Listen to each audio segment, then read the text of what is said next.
মাওলানা মোহাম্মদ আব্দুল্লাহি কাফি ইমাম এবং খতিব সিটিহাট শাহী জামে মসজিদ রাজশাহী। এখন আপনাদের কাছে বক্তব্য রাখবেন ইমাম এবং খতিব মাওলানা আব্দুল্লাহি কাফি। আমি হুজুরকে তার মূল্যবান বক্তব্য দেওয়ার জন্য অনুরোধ করছি। আসসালামু আলাইকুম ওয়া রাহমাতুল্লাহ। السلام عليكم ورحمة الله وبركاته. إن الحمد لله الأكرم الذي خلق الإنسان وكرم وعلمه من البيان ما لم يعلم، فسبحان الذي لا يحصى امتنانه باللسان ولا بالقلم، ونشهد أن لا إله إلا الله وحده لا شريك له، ونشهد أن سيدنا وسندنا وحبيبنا وطبيبنا وطبيب قلوبنا ومولانا محمدا عبده ورسوله. أما بعد فقد قال الله تبارك وتعالى في كلامه المجيد وفي فرقانه الحميد: أعوذ بالله من الشيطان الرجيم، بسم الله الرحمن الرحيم. ألف لام ميم، ذلك الكتاب لا ريب فيه هدى للمتقين. وقال النبي صلى الله عليه وآله وسلم: من قال لا إله إلا الله فدخل الجنة، أو كما قال النبي عليه الصلاة والسلام. وقال تبارك وتعالى في شان حبيبه آمرا ومخبرا: إن الله وملائكته يصلون على النبي يا أيها الذين آمنوا صلوا عليه وسلموا تسليما. সবাই প্রাণ খুলে দরুদ শরীফ পড়েন। আল্লাহুম্মা সাল্লি আলা মুহাম্মাদিন ওয়া আলা আলি মুহাম্মাদ কামা সাল্লাইতা আলা ইব্রাহিম ওয়া আলা আলি ইব্রাহিম ইন্নাকা হামিদুম মাজিদ। اللهم بارك على محمد وعلى آل محمد كما باركت على إبراهيم وعلى آل إبراهيم إنك حميد مجيد. بلغ العلا بكماله كشف الدجى بجماله حسنت جميع خصاله صلوا عليه وآله. তুমি আসমানে থাকো প্রভু, আমি জমিনে, তবু তোমারি প্রেম জমে হৃদয় গহীনে। আমি তোমারি গোলাম গো, অন্য কারণ হয়।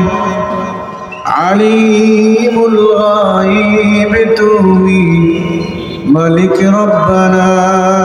বালাগাল উলা বিকামালিহি কাশাফাদ দুজা বিজামালিহি হাসনাত জামিউ খিসালিহি সাল্লু আলাইহি ওয়া আলিহি। صدق الله مولانا العظيم وصدق رسوله النبي الكريم ونحن على ذلك لمن الشاهدين والشاكرين والحمد لله رب العالمين. الحمد لله. রাজশাহীর ঐতিহ্যবাহী হাট সিটি হাট এই হাটের মোড়ের সকল দোকানদার এবং ব্যবসায়ী ভাইদের উদ্যোগে সিটি হাট শাহী জামে মসজিদের উন্নয়ন গল্পে আজকের এই মহতি ওয়াজ ও দোয়া মাহফিলের সম্মানিত সভাপতি সাহেব, উপস্থিত হজরতে ওলামা ইকরাম, সম্মুখে সমবেত আমার ধর্মপ্রাণ ইসলাম প্রিয় মুসলমান মুরব্বী আজম, পর্দার অন্তরালে আমার সম্মানিত আবেদা সালেহা সম্মানিত মা বোনেরা এবং বিভিন্ন জায়গায় দাঁড়িয়ে যারা শুনছেন আমার যুবক ভাইরা, আল্লাহ পাকের শুকর আদায় করছি যে আল্লাহ সুবহানাহু ওয়া তাআলা আজকে এই চমৎকার একটা পরিবেশে জান্নাতি মাজমাতে আমাদেরকে কিছু সময়ের জন্য এই দিনই পরিবেশে জান্নাতি পরিবেশে আল্লাহ পাক কবুল করেছেন, বসার তৌফিক দিয়েছেন। আল্লাহ পাক আমাদেরকে সুস্থ রেখেছেন, ভালো রেখেছেন। এজন্য সেই মহান মালিকের দরবারে কালিমাতুশ শুকর সমস্বরে আওয়াজটা উঁচু করে আল্লাহ পাককে রাজি খুশি করার জন্য জোরে সে বলছে আলহামদুলিল্লাহ। লক্ষ লক্ষ দরুদ এবং সালাম মুর্শিদ হক সরকারে দু জাহান, শফিউল মুজরিমিন, সাইয়্যিদুল আম্বিয়া ওয়াল মুরসালিন, খাতামুন নবিয়্যিন, রাহমাতুল লিল আলামিন জনাবে মুহাম্মদুর রাসূলুল্লাহ সাল্লাল্লাহু আলাইহি ওয়া আলিহি ওয়াসাল্লামের সম্মানিত উপস্থিতি, ভূমিকা ছাড়াই কথা বলবো ইনশাআল্লাহ, অল্প সময় কথা বলবো। আজকে পুরা পৃথিবী সৃষ্টির পর থেকে নিয়ে কিয়ামত অবধি যত মানুষ পৃথিবীতে আসবে তাদের জন্য কিছু রুলস, কিছু নিয়ম, কিছু ডিসিপ্লিন আল্লাহ পাক তৈরি করে রেখেছেন এবং সেই অনুযায়ী সেটা ঘটবে, কোনো সন্দেহ নেই। পৃথিবীতে যারা বিভিন্ন পর্যায়ে নেতৃত্ব স্থানীয় ছিলেন এবং বিভিন্ন পর্যায়ে যারা লিডার ছিলেন, নেতৃত্বের মাধ্যমে দেশ, জাতি, সমাজ এবং বিভিন্ন এলাকা যারা পরিচালনা করেছেন, তাদের মধ্যে সবচেয়ে শ্রেষ্ঠ নেতা, পৃথিবীর মধ্যে শ্রেষ্ঠ নবী এবং যাকে আল্লাহ পাক রহমত স্বরূপ পুরা পৃথিবীর জন্য রহমত স্বরূপ প্রেরণ করেছেন, তিনি হলেন বিশ্বনবী জনাবে মুহাম্মদ আরবি সাল্লাল্লাহু আলাইহি ওয়া আলিহি ওয়াসাল্লাম। তার মতন নেতা পৃথিবীতে আজ পর্যন্ত জন্ম নিয়েছে এমন কোনোদিন হয়নি, কিয়ামত অবধি হবেও না। এজন্য আল্লাহ সুবহানাহু ওয়া তাআলা পৃথিবীর ভারসাম্য বজায় রেখেছেন। স্থানীয় নেতৃত্বের মাধ্যমে আল্লাহ সুবহানাহু ওয়া তাআলা পৃথিবীকে বিভিন্ন জায়গায় বিভিন্নভাবে, দেশ থেকে শুরু করে ইন্টারন্যাশনালভাবে এবং সোসাইটি সামাজিকগতভাবে এই ধারা অব্যাহত রাখবেন আল্লাহ পাক। তবে কিছু নিয়মানুবর্তিতা আছে, কিছু গুণাবলী আছে, যে গুণাবলীর কারণে একজন নেতৃত্ব স্থানীয়র মান আল্লাহ পাক আকাশচুম্বী করে দেন। এই গুণ যদি কোনো যারা যে কোনোভাবেই যে পর্যায়ে যারা কোনো দায়িত্ব পালন করবেন তাদের মধ্যে যদি এই গুণগুলো এসে যায় তাহলে তিনি কামিয়াবি হবেন, পুরা পৃথিবীতে তাকে আল্লাহ পাক সম্মানের মুকুট পরিধান করাবেন, কোনো সন্দেহ নাই। এই জন্য আসুন নেতৃত্ব স্থানীয় ব্যক্তির গুণাবলীর মধ্যে প্রথম যে গুণ, এই গুণটা হলো তাকওয়া, আল্লাহর ভয়। কিসের ভয়? আল্লাহর ভয়। সম্মানিত ভাইরা আমার, আল্লাহর ভয় হলো এমন, আল্লাহ সুবহানাহু ওয়া তাআলা বলেন ইন্না আকরামাকুম ইনদাল্লাহি আতকাকুম, তোমাদের মধ্যে সবচেয়ে ব্যক্তি সবচেয়ে বেশি সম্মানিত যে আমি আল্লাহকে বেশি ভয় করে। সুবহানাল্লাহ। যারা আল্লাহকে বেশি ভয় করে পুরা পৃথিবীতে আল্লাহ পাক তাকে এমন পরিচয় দান করেন, পরিচিতি দান করেন, একবার যদি আল্লাহু আকবার বলে পুরা পৃথিবীর সমস্ত মাখলুকাত আল্লাহ সুবহানাহু ওয়া তাআলা এই আল্লাহর ভয় যে ব্যক্তি করেন, এই ব্যক্তির আল্লাহু আকবারের ধ্বনিতে পুরা পৃথিবীর সমস্ত মাখলুকাত তার অনুগামী করে দেয়। এই জন্য পৃথিবীতে আল্লাহ পাক এই পৃথিবীর ভারসাম্য বজায় রেখেছেন। কিছু নেতৃত্বস্থানীয় ব্যক্তি যারা আছেন তাদের এমন কিছু গুণাবলী আছেন যারা যদি এই গুণকে সামান্য পরিমাণ কিঞ্চিত পরিমাণ ধরতে পারে, আল্লাহ সুবহানাহু ওয়া তাআলা এই ব্যক্তির জন্য দুনিয়াতে তো সম্মান দান করবেন, কিয়ামতের কঠিন মুসিবতের সময় দলের সাথে দল, জাতির উপর জাতি, লক্ষ লক্ষ কোটি কোটি ব্যক্তিদের উপর তাকে সম্মানিত করবে। আল্লাহ সুবহানাহু ওয়া তাআলা এই জন্য বলেন, সূরাতুল বাকারার প্রথম থেকে আমি তেলাওয়াত করেছি। আল্লাহ তাবারাকা ওয়া তাআলা বলেন, আলিফ লাম মিম যালিকাল কিতাবু লা রাইবা ফি। এমন একটা গাইডলাইন আল্লাহ পাক পৃথিবীতে দিয়েছেন, পৃথিবীর মানুষ যদি এই গাইডলাইনকে গ্রহণ করে আর যদি ধরে নেয় তাহলে তার জীবন চলার ক্ষেত্রে কোথাও সে বাধাপ্রাপ্ত হবে না। জোরে বলেন সুবহানাল্লাহ। তার মধ্যে আল্লাহ পাক শপথ করেছেন, চ্যালেঞ্জ ছুড়ে দিয়েছেন, পৃথিবীর আজ পর্যন্ত কোনো রাইটার নাই, লেখক নাই, সাহিত্যক নাই, এমনকি জ্ঞানী গুণী বুদ্ধিজীবী যারা নিজেদেরকে মহাপণ্ডিত ভাবেন তারা নাই, যে তারা লিখেছেন নিজে হাতে এবং চ্যালেঞ্জ ছুড়ে দিয়েছেন যে এই লেখার মধ্যে একটা অক্ষর ভুল নাই। আল্লাহ সুবহানাহু ওয়া তাআলা মুমিনদের জন্য, মুসলমানদের জন্য একটা গাইডলাইন দিলেন, কোরআনুল কারীম, দা হলি কোরআন। কোরআন এমন একটা গ্রন্থ যে গ্রন্থে আল্লাহ পাক প্রথমেই চ্যালেঞ্জ ছুড়ে দিয়েছেন, যালিকাল কিতাবু লা রাইবা ফি। আল্লাহ পাক বলেন এমন একটা গ্রন্থ যে গ্রন্থের মধ্যে আজ পর্যন্ত নয়, পুরো পৃথিবীর সব কিছু লোটপালট হয়ে যাবে, ধ্বংস হয়ে যাবে। কোনো ব্যক্তি কালামুল্লাহ থেকে আল্লাহর কালামকে একটা অক্ষর ভুল বের করতে পারবে না।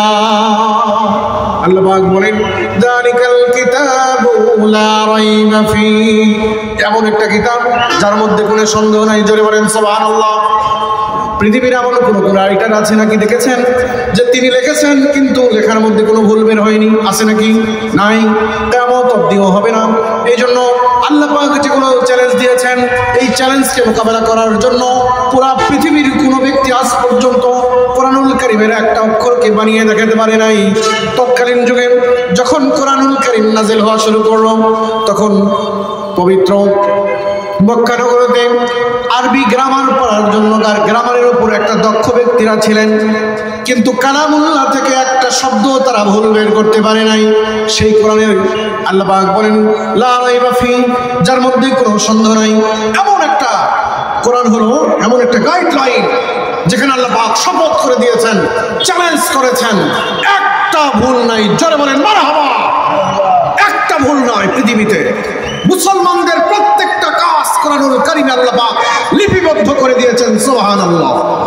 এই জন্য কোরআনকে যারা ধরেছে, কোরআনের কারণে আল্লাহ পাক তাদেরকে পৃথিবীতে সুনাম এবং সম্মানের মুকুট পরিধান করে দিয়েছেন। সুবহানাল্লাহ।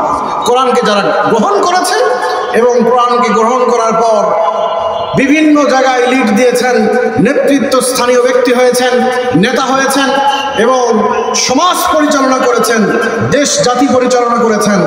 কোরআন গাইডলাইন হওয়ার কারণে আল্লাহ সুবহানাহু ওয়া তাআলা তাকে সম্মানের মুকুট পরিধান করে দিয়েছেন। এই জন্য নেতৃত্ব স্থানীয় ব্যক্তি যারা হন তারা কোরআনুল কারীমের যে গাইডলাইন, এই গাইডলাইনকে যদি তারা সামান্য কিঞ্চিত পরিমাণ ফলো করে তাহলে আল্লাহ পাক তাদেরকে আকাশচুম্বী করে দেন। কারণ আল্লাহ হলো এমন একটা রব যে রব লা শারীকা লাহু, যার কোনো শরীক নাই। তিনি আইনদাতা, বিধানদাতা, সকল ক্ষমতার উৎস আল্লাহ। সুবহানাল্লাহ বলেন। এই জন্য পৃথিবীর কোনো মানুষ নাই যে তার এই নীতি, তার যে বিধান, কোরআনুল কারীমের যে বিধান, যে আল্লাহ পাক যে বিধান দিয়েছেন, যে গাইডলাইন দিয়েছেন, এই গাইডলাইনে সামান্য কিঞ্চিত পরিমাণ ভুল বের করা পারে নাই। দ্বিতীয় নম্বর গুণ, আল্লাহ সুবহানাহু ওয়া তাআলা বলেন, যালিকাল কিতাবু লা রাইবা ফীহি। এমন একটা কিতাব যার মধ্যে কোনো সন্দেহ নাই। এই কিতাবকে যারা গ্রহণ করবে, অর্থাৎ মুত্তাকিনদের জন্য আল্লাহ সুবহানাহু ওয়া তাআলা গাইডলাইন দিলেন। এবং মুত্তাকিন কারা? আল্লাহ সুবহানাহু ওয়া তাআলা মুত্তাকিনদের সিফত বর্ণনা করেছেন, হুদাল লিল মুত্তাকিন। আল্লাহ সুবহানাহু ওয়া তাআলা কালামুল্লাহকে, এই কোরআনুল কারীমকে মুত্তাকিনদের জন্য হেদায়েত স্বরূপ নাযিল করেছেন। কোরআন হলো এমন একটা গাইডলাইন যে গাইডলাইনকে যারা ধরেছেন, কোরআন তাদেরকে সুউচ্চ মাকামে পৌঁছে দিয়েছে। সুবহানাল্লাহ। হুদাল লিল মুত্তাকিন, মুত্তাকিনদের জন্য হেদায়েত স্বরূপ আল্লাহ পাক কোরআনকে নাযিল করেছেন। মুত্তাকি কারা? আল্লাহ সুবহানাহু ওয়া তাআলা সূরাতুল বাকারায় মুত্তাকিনদের একের পর এক সংজ্ঞা দিয়েছেন, তারিফ করেছেন, প্রশংসা করেছেন। মুত্তাকিনদের সংজ্ঞা দিয়েছেন আল্লাহ পাক, হুদাল লিল মুত্তাকিন আল্লাযীনা ইউমিনুনা বিল গায়বি ওয়া ইউকিমুনাস সালাহ। মুত্তাকিন হলো তারা যারা অদৃশ্যের উপর বিশ্বাস করে। অদৃশ্য হলো এমন যে আমি আমার চোখ দিয়ে যা কিছু দেখতে পাই এবং পাই না, যা কিছু দেখতে পাই সেটাকে আমরা বিশ্বাস করার চেষ্টা করি, আর যা কিছু দেখতে পাই না এটাকে বিশ্বাস করার চেষ্টা করি না। কিন্তু অদৃশ্যের শক্তি হলো এমন একটা শক্তি যেটা না দেখলেও বিশ্বাস করতে হয়। মহান আল্লাহ পাক অদৃশ্যের ক্ষমতাবান। আমরা যা কিছু দেখতে পাই এবং পাই না সব কিছু দেখেন হলেন আমার আল্লাহ। আলিমুম বিযাতিস সুদূর, অন্তরের খবরও জানেন আল্লাহ। কে জানেন অন্তরের খবর? জোরে বলেন আল্লাহু আকবার। কে জানেন অন্তরের খবর? আল্লাহ জানেন। পুরো পৃথিবীর কোনো মানুষ জানে না অন্তরের খবর। আলিমুম বিযাতিস সুদূর, অন্তরের খবরও জানেন। এই জন্য গায়েব অদৃশ্যের মালিক হলেন একমাত্র আল্লাহ। অদৃশ্যের উপর বিশ্বাস রাখতে হয়। মুমিন যারা যোগ্য নেতৃত্বস্থানীয় ব্যক্তি, এক নাম্বার মুত্তাকিন হবে। তাদের গুণ কি? মুত্তাকি হবে, আল্লাহকে ভয় করবে। আল্লাহকে ভয় করার অর্থ হলো যদি কোনো যোগ্য নেতৃত্বস্থানীয় ব্যক্তি হয় তাহলে তার মধ্যে আল্লাহর ভয় আসবে। আজানের ধ্বনি শোনার সাথে সাথে নামাজ ছেড়ে দিবে না, নামাজ আদায় করবে। কারণ নামাজ হলো মুত্তাকিনদের জন্য প্রথম হলো হাতিয়ার। মুত্তাকিনদের পরিচয় হলো নামাজ দিয়ে। নামাজ ছাড়া মুত্তাকিনদেরকে চেনা যায় না। কিয়ামতের কঠিন মুসিবতের সময় আল্লাহ সুবহানাহু ওয়া তাআলা নামাজের হিসাব প্রথমে নেবেন। এজন্য নামাজ ছেড়ে দেওয়ার কোনো সুযোগ নাই। নামাজ কি? নামাজ হলো কি? মুত্তাকিনদের গুণের মধ্যে আল্লাহ পাক বলেছেন দ্বিতীয় নাম্বার সিফাত মুত্তাকিনদের জোর আকিমুস সালাহ, তারা নামাজ প্রতিষ্ঠা করবে। নামাজ প্রতিষ্ঠা কি? নামাজ শুধু একা কায়েম করবে এমন নয়, নামাজ প্রতিষ্ঠা করার ক্ষেত্রে যা যা প্রয়োজন সব কিছু তৈরি করে দিবে তারা। এমন যোগ্য নেতৃত্বস্থানীয় ব্যক্তি যদি হন তাহলে অবশ্যই সমাজ, দেশ এবং বিভিন্নভাবে গাজব থেকে আল্লাহ পাক আমাদেরকে হেফাজত করবেন ইনশাআল্লাহ। জোরে বলেন ইনশাআল্লাহ। এই জন্য নামাজ হলো সকল প্রকার অশ্লীল বেহায়াপনার কাছ থেকে আল্লাহ পাক হেফাজত করেন। আল্লাহ পাক অন্যত্রে বলেন, ইন্নাস সালাতা তানহা আনিল ফাহশাই ওয়াল মুনকার ওয়ালা যিকরুল্লাহি আকবার। নামাজ হলো সকল অশ্লীল, অন্যায়, বেহায়াপনা, নির্লজ্জ কাজ থেকে হেফাজত করে। নামাজি কখনো চুরি করতে পারে না, নামাজি কখনো বাটপারি করতে পারে না, নামাজি কখনো অন্যের সম্মানকে বরবাদ করে দিতে পারে না, নামাজি কখনো অন্যের ইজ্জতকে নষ্ট করে চূর্ণ বিচূর্ণ করে দিতে পারে না। নবী সাল্লাল্লাহু আলাইহি ওয়াসাল্লাম একটা যুদ্ধ থেকে ফিরে আসছিলেন। যুদ্ধ থেকে আসার পরে গনিমতের মাল বন্টন করছিলেন। এক পর্যায়ে হযরত আলী রাদিয়াল্লাহু তাআলা আনহু বললেন, ইয়া রাসূলুল্লাহ, একটা গোলাম প্রয়োজন আমার। নবীজি বললেন, ওই গোলামকে নিয়ে যাও, কিন্তু এই গোলামকে তুমি প্রহার করো না। নবীজি বললেন, কারণ রাস্তার মধ্যে আমি ওই গোলামকে সালাত আদায় করতে দেখেছি। জোরে বলেন সুবহানাল্লাহ। নামাজ যারা আদায় করে অশ্লীল কাজ তারা করতে পারে না। নামাজ হলো সকল প্রকার অন্যায় অশ্লীল কাজ থেকে নামাজিকে হেফাজত করে। সুবহানাল্লাহ। এই জন্য মুত্তাকিনদের জন্য, যোগ্য নেতৃত্বস্থানীয় ব্যক্তিদের জন্য দ্বিতীয় নম্বর গুণ হলো তারা নামাজ পড়বে। নামাজ যত টাইমে পড়বে আল্লাহর জমিনে। এই যে নামাজের আজান হয়, আমরা নামাজ আজান শুনে নামাজের ধারে কাছে যাই না। কিয়ামতের কঠিন মুসিবতের সময় আল্লাহ পাক যখন বান্দাদের কাছ থেকে নামাজের হিসাব নেবেন, যত টাইমে যদি নামাজের হিসাব না দেওয়া হয়, নামাজ যদি না পড়ি, তাহলে হিসাব দিতে পারবো নাকি বলেন? কোনো সুযোগ আছে? কোনো সুযোগ নাই। এই জন্য নামাজ পড়তে হবে ভাইরা আমার। আল্লাহ সুবহানাহু ওয়া তাআলা যে হায়াত আমাদেরকে দিয়েছেন, এই হায়াতের মধ্যে যদি কিঞ্চিত পরিমাণও মুমিন এবং মুত্তাকিনদের সিফাতগুলো অর্জন করে না নিয়ে যেতে পারি, কিয়ামতের কঠিন মুসিবতের সময় আল্লাহ সুবহানাহু ওয়া তাআলার কাছে আমরা কি মুখ নিয়ে দাঁড়াবো? এই জন্য নামাজ পড়তে হবে। দ্বিতীয় নম্বর, অদৃশ্যের উপর ঈমান আনতে হবে। তারপর আকিমুস সালাত, নামাজ পড়তে হবে। আল্লাহ পাক বলেন, হুদাল লিল মুত্তাকিন الذين يؤمنون بالغيب ويقيمون الصلاة ومما رزقناهم ينفقون। দ্বিতীয় নম্বর গুণ মুত্তাকিনদের জন্য আল্লাহ পাক বলেন, ওমিম্মা রাযাকনাহুম ইউনফিকুন। আমি যে সম্পদ দিয়েছি, যে ধন সম্পদ দিয়েছি, এই সম্পদের মালিক হলেন আল্লাহ। কিছু দিনের জন্য আল্লাহ পাক আপনাকে আমানত দিয়েছেন। এই আমানতটা যে কোনো মুহূর্তে আল্লাহ পাক ছিনিয়ে নিয়ে যেতে পারেন। সুতরাং সম্পদের বেশি সম্পদ আছে, এই সম্পদকে নিয়ে বেশি মাতাব্বরি দেওয়া, অহংকার দেখানো আল্লাহ পাক সহ্য করেন না। সম্পদ যে কোনো মুহূর্তে চূর্ণ বিচূর্ণ হয়ে যেতে পারে, আমার হাত থেকে চলে যেতে পারে। আল্লাহ পাক বলেন ওমিম্মা রাযাকনাহুম ইউনফিকুন, আমি তোমাদেরকে যে সম্পদ দিয়েছি এই সম্পদ থেকে তোমরা আল্লাহর রাস্তায় ব্যয় করো। সুবহানাল্লাহ। ব্যয় করলে কি হয়? বুখারী শরীফের রওয়ায়াতে নবীজি বলেন হাত্তা তাকুনা মিসলাল জাবাল, যদি কোনো ব্যক্তি 1 টাকা দান করে এই 1 টাকার সওয়াব বাড়তে বাড়তে, হাত্তা তাকুনা মিসলাল জাবাল, এই 1 টাকার সওয়াব বাড়তে বাড়তে উহুদ পাহাড়ের সমপরিমাণ সওয়াব আল্লাহ পাক আমলনামায় দিয়ে দেন। সুবহানাল্লাহ। এজন্য যাদের সম্পদ আছে, সম্পদশীলরা অবশ্যই আল্লাহর ঘর, মসজিদ, মাদ্রাস এগুলোকে দান করবেন ইনশাআল্লাহ বলেন। এই জন্য সম্পদশীলদের জন্য সুসংবাদ, যাদের মাল আছে, ধন সম্পদ আছে, আল্লাহ পাক তাদেরকে খরচ করার জন্য বলেছেন, দান করার জন্য বলেছেন। এই জন্য সম্পদশালীরা অবশ্যই কি করবেন? দান করবেন। তার মধ্যে সিফত চলে আসবে মুত্তাকিনদের সিফত, যোগ্য নেতৃত্বের সিফত চলে আসবে। যোগ্য নেতৃত্ব ব্যক্তি যিনি হবেন তিনি তার সম্পদ আল্লাহর রাস্তায় ব্যয় করে দিবেন। মারহাবা বলেন। যদি তিনি তার সম্পদ আল্লাহর রাস্তায় ব্যয় করে দেন, তাহলে অন্যের সম্পদকে মারার চিন্তা তিনি করবেন না, কারণ তিনি ভয় করেন কাকে? আল্লাহকে।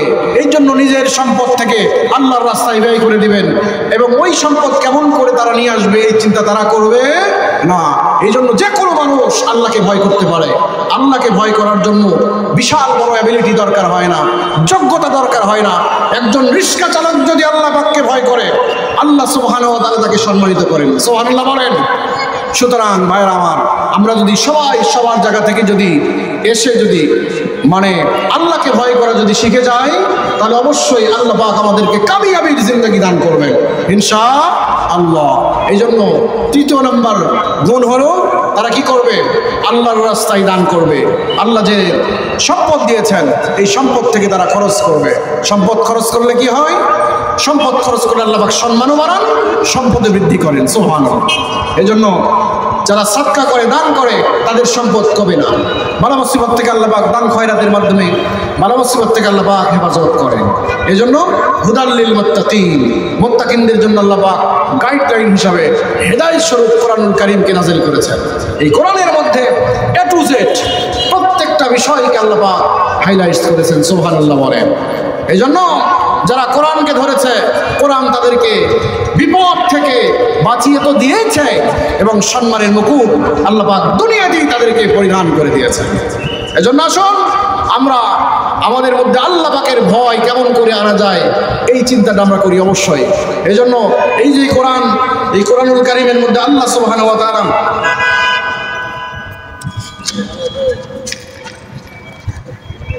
তারপরে আল্লাহ সুবহানাহু ওয়া তাআলা বলেন ওয়াল্লাযীনা ইউমিনুনা বিমা উনজিলা ইলাইকা ওয়া মা উনজিলা মিন ক্বাবলিক, এবং মুত্তাকিন হবে তারা, আল্লাহকে ভয় করবে তারা হলো, তাদের মধ্যে আর একটা সিফত হলো ওয়াল্লাযীনা ইউমিনুনা বিমা উনজিলা ইলাইকা, ওই কিতাবের পরিমাণ আনবে যে কিতাব বিমা উনজিলা ইলাইকা আপনার উপর নাযিল করা হয়েছে, কোরআনুল কারীম। নবীজির উপর যে কোরআনুল কারীমকে নাযিল করা হয়েছে, এই কোরআনের উপর ঈমান আনা মুত্তাকিনদের সিফত গুণ। এই কোরআনের মধ্যে পারিবারিক জীবন থেকে রাষ্ট্রীয় জীবন পর্যন্ত, ইন্টারন্যাশনাল জীবন পর্যন্ত প্রত্যেকটা বিষয় আল্লাহ পাক কোরআনুল কারীমের মধ্যে গাইডলাইন হিসেবে কোরআনকে নাযিল করেছেন, দেওয়া হয়েছে। এজন্য আল্লাহ পাক বলেন ওয়াল্লাযীনা ইউমিনুনা বিমা উনজিলা ইলাইকা ওয়া মা উনজিলা মিন ক্বাবলিক, এবং আপনার পূর্ববর্তী যে নবীরা আসছিলেন পৃথিবীতে তাদের উপর যে কিতাব নাযিল করা হয়েছিল সেই কিতাবকেও তারা বিশ্বাস করবে, মেনে নেবে। সুতরাং কোরআনকে যারা বিশ্বাস করে, যারা কোরআনের উপর, যারা কোরআনকে বিশ্বাস করে, অন্য নবীদের উপর যে কিতাবটা নাযিল করা হয়েছে সেই কিতাবকেও তারা বিশ্বাস করবে, মেনে নেবে। মুত্তাকিনদের গুণ এটা, তারা ঈমান আনবে, বিশ্বাস করবে। তারপরে আল্লাহ পাক মুত্তাকিনদের সিফত বর্ণনা করতে গিয়ে বলেন ওয়া বিল আখিরাতি হুম ইউকিনুন, কিয়ামতের কঠিন মুসিবতের দিনকে তারা বিশ্বাস করবে। মুত্তাকিনরা কিয়ামতের দিনকে তারা কি করবে? বিশ্বাস করবে। এখানে অবিশ্বাসের কিছুই নেই, কারণ কিয়ামতের দিন আপনি যদি ভালো করেন, ভালো মন্দ যা করেন সব কিছু আল্লাহ পাক সেদিন আপনার সামনে উপস্থাপন করবেন, উপস্থিত করবেন, করে আপনাকে বলবেন ইকরা কিতাবাক, তোমার কিতাব তুমি পড়ো, তোমার আমলনামা তুমি পড়ো, এমন একটা কিতাব, এমন একটা দিন, সেটা জাযার দিন, হাসর, ইয়াউমুল হাসর। কিয়ামতের কঠিন মুসিবতের সময় আপনাকে প্রত্যেকটা বিষয় জিজ্ঞাসা করা হবে। এই জন্য কিয়ামতের দিনকেও বিশ্বাস করবে মুমিন। কিয়ামতের দিনকে যদি বিশ্বাস করে, তাহলে তার জিন্দগির মধ্যে যেহেতু আল্লাহর কাছে দাঁড়াতে হবে, তাহলে যত অপকর্ম আছে, যত বদ ধারণা আছে, বদ গুণগুলো আছে, এগুলো থেকে মুত্তাকিন যদি হয়, তাহলে প্রত্যেকটা শ্রেণীর মানুষ এগুলো থেকে ফিরে আসবে। কারণ কিয়ামতের দিনের ভয় থাকলে কখনোই অন্যের মাল নিজের পকেটের মধ্যে নিয়ে আসার চিন্তা কেউ করবে না। সুতরাং অবিল আখিরাতি হুম ইউকিনুন, এবং তারা বিশ্বাস করবে কিসের দিনের উপর? জাযার, ইয়াউমুল জাযার উপর, অর্থাৎ কিয়ামতের দিনের উপর তারা বিশ্বাস করবে। এই যে এই 5টা গুণ যদি তারা মানতে পারে, আল্লাহ সুবহানাহু ওয়া তাআলা তাদের ব্যাপারে বলেছেন, উলাইকা আলা হুদাম মির রাব্বিহিম ওয়া উলাইকা হুমুল মুফলিহুন। এই 5টা গুণ যদি তারা মেনে নেয়, মুত্তাকিনদের যে সিফাতগুলো বর্ণনা করা হলো, কোন নেতা নেতৃত্ব স্থানীয় ব্যক্তিরা যদি এই 5টা গুণের উপর আমল করে, আল্লাহ পাক বলেন উলাইকা আলা হুদাম মির রাব্বিহিম, তারা হলো আমি আল্লাহ পাকের প্রভুর পক্ষ থেকে হেদায়েতের রাস্তার উপর আছে। উলাইকা হুমুল মুফলিহুন, এবং তারা সফলকামী। জোরে বলেন সুবহানাল্লাহ। যদি সফলকামী হওয়া যায়, সফলকামী মনে তারা জান্নাত পাবেন। সুতরাং এই দুনিয়ার নেতৃত্বস্থানীয় যারা আছেন, যারা নেতা হবেন, ভবিষ্যতে যারা নেতৃত্বস্থানীয় হবেন, দেশ চালাবেন, সমাজ পরিচালনা করবেন, তাদের উপর জাতির একটা আশা থাকে, তিনি যে গ্রুপেরই হোক না কেন, যেমন ব্যক্তি হোক না কেন, তিনি যদি এই সিফাতগুলো নিজের মধ্যে আনতে পারেন, অবশ্যই আল্লাহ পাক তাকে পৃথিবীতে সম্মান দান করবেন, এবং আখিরাতেও কিয়ামতের কঠিন মুসিবতের সময় আল্লাহ সুবহানাহু ওয়া তাআলা তাকে সম্মানের মালা পরিধান করে দিবে। আল্লাহ সুবহানাহু ওয়া তাআলা আমাদেরকে মুত্তাকিন হওয়ার তৌফিক দান করেন। সাল্লাল্লাহু আমিন। সম্মানিত ভাইরা, যারা দাঁড়িয়ে আছেন এবং ঘোরাফেরা করছেন, বসে পড়েন। হযরত এখানে বসে আছেন, তাকে রেখে কথা বলা আসলেই আমি সমীচীন মনে করছি না।